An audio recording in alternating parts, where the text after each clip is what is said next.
walked through a county courthouse square, and on a park bench an old man was sitting there. I said, "Your old courthouse is kind of run down." He said, "No, it'll do for our little town." I said, "Your old flagpole's kind of leaned a little bit, and that's a ragged old flag you got hanging on it." He said, "Have a seat," and I sat down. "Is this the first time you've come to our little town?" I said, "I think it is." He said, "I don't like to brag, but we're kind of proud of that ragged old flag. You see, we got a little hole in that flag there when Washington took it across the Delaware. And it got powder burned the night Francis Scott Key sat up watching it writing, 'Say, can you see?' Got a little rip in New Orleans with Pakenham and Jackson tugging at its seams.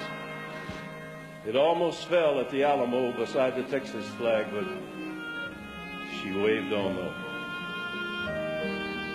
It got cut with a sword at Chancellorsville, got cut again at Shiloh Hill.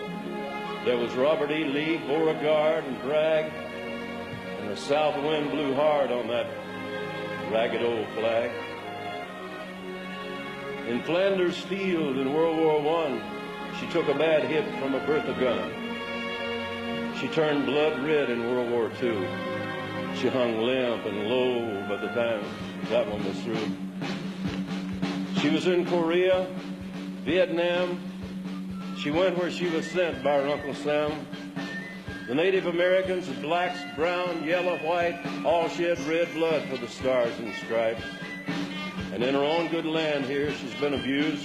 She's been burned, dishonored, denied, refused, and the very government for which she stands has been scandalized throughout the land. And she's getting threadbare, and she's wearing kind of thin, but she's in good shape for the shape she's in, because she's been through the fire before, and she can take a whole lot more. So we raise her up every morning, we bring her down slowly every night, we don't let her touch the ground, and we fold her upright. On second thought, I guess I do like to brag, because I'm mighty proud of that ragged